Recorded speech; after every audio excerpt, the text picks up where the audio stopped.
안녕하세요. 7월 8일 월요일 신나게 시작하겠습니다. 지난주 금요일 미국 시장 가볍게 한번 반추해 보십시다. 시장의 신기한 계산법.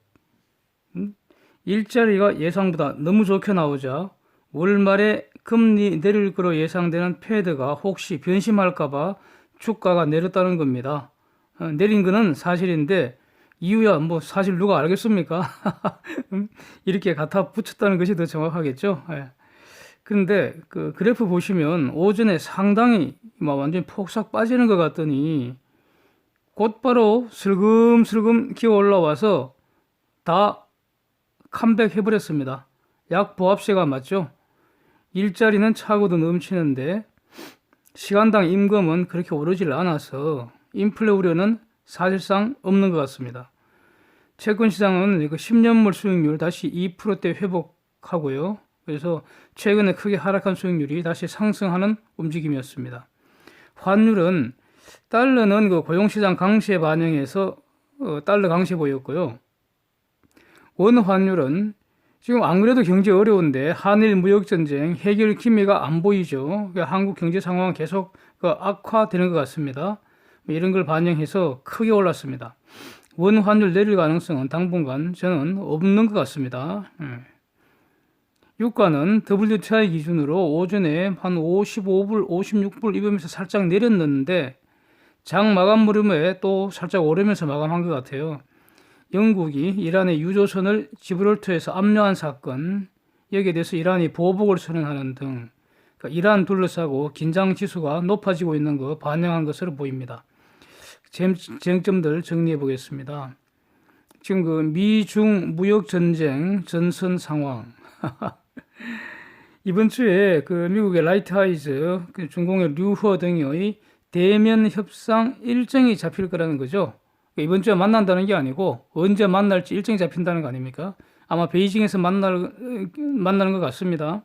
그런데 중공이 초반부터 엄청 세게 나오죠. 딜을 하려면 무역전쟁 과정에서 올린 모든 관세 되돌려야 한다. 이럽니다. 그런데 트럼프는 이럴 마음이 전혀 없는 것 같고요. 트럼프가 마음을 바꿀 것 같지도 않습니다. 화웨이 사태 해결도 지금 요구하고 있고요. 이게 딜이 되겠습니까? 아직까지는 이거 딜을 하려고 이렇게 휴전하고 그러는 게 아니고 다음 전쟁 더 화끈하게 한번 싸우기 위해서 체력 보강하기 위해서 지금 잠시 쉬는 거 아닌가 이렇게 보여집니다. 아직까지는요.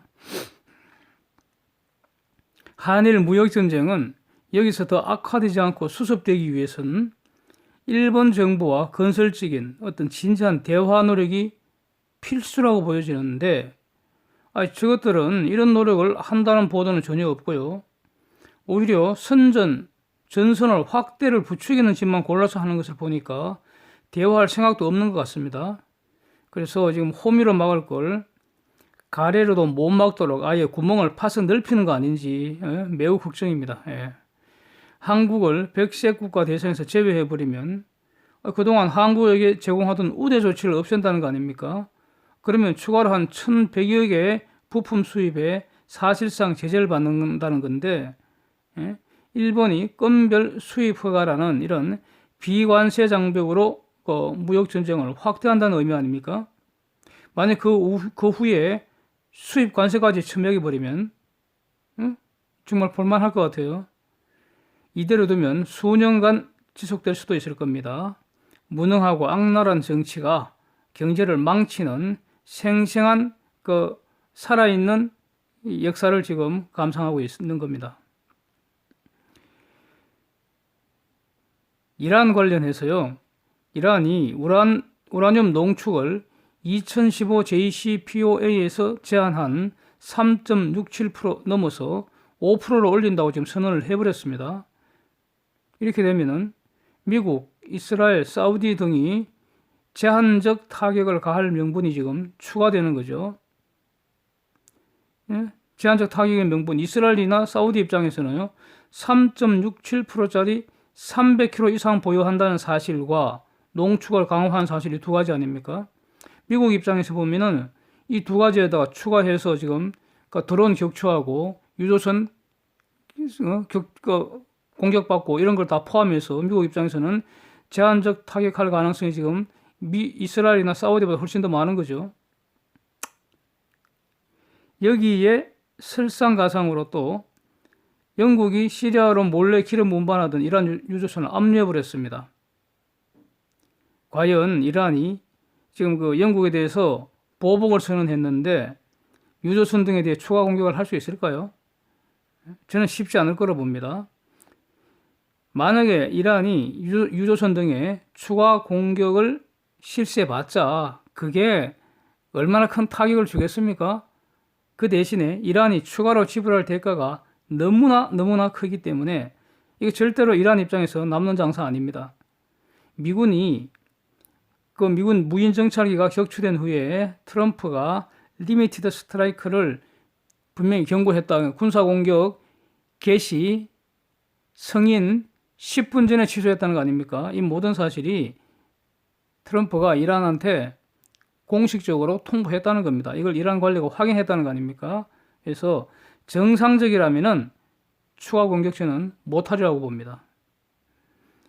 금리 인하 전망과 관련해서요. 그러니까 과연 고용지표 호조가 금리 인하할 마음을 변심하게 할까요? 고용지표가 지금 예상 16만 5천 명보다 월등하게 늘어난 22만 4천 명 증가로 나왔는데 이게 지난달에는 의외로 또 7만 5천 명으로 급감한 거 아닙니까? 이런 것도 한번 고려하고요. 시간당 임금 지표는 살짝 내린 거 고려하고 그러면은 고용시장은 이렇게 슈퍼 호황인데도 인플레 가능성은 아직 없잖아요. 앞으로도 없을 것 같고요. 그래서 이것 때문에 패드가 금리 인하할 마음을 바꿀 것 같지는 않습니다. 다만 말이죠. 패드 결정 이전에 미국의 2분기 GDP 성장률, 이게 잠정치가 발표되잖아요. 이게 의미가 있을 것 같습니다. 만약에 1분기가 3.1% 성장보다도 2분기는 좀 낮아질 것 같았는데 이게 낮아지기만 하면은 이게 그 패드가 금리 인하한다는 그 명분이 지금까지의 미국의 성장세가 꺾이지 않고 지속되도록 받쳐주기 위해 금리 인하 고려할 수 있다, 뭐 이런 거 아닙니까? 이게 패드의 취지이기 때문에 이 GDP가 그러니까 1분기보다도 좋아지지 않는 한 금리 인하 가능성은 여전히 유효하다고 저는 이렇게 좀 적극적으로 생각을 하고 있습니다. 이번 주에 공개될 패드의 미니처 의사락도 잘 살펴보겠습니다. 한일 무역전쟁 현 상황에서 더 이상 악화되지 않기를 바랍니다. 그렇게 되면 경제 문제를 풀어야지 더 꼬이게 하면 안 되지 않습니까?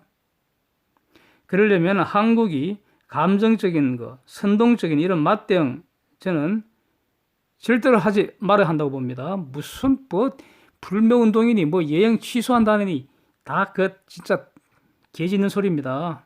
네. 자제하고요. 일본의 말을 좀 들어주고 대화하는 자세가 필요하다고 봅니다. 저는 지금까지 한국과 저것들이 잘못했다고 봅니다. 예. 오늘은 이상입니다. 함께 해주셔서 감사합니다.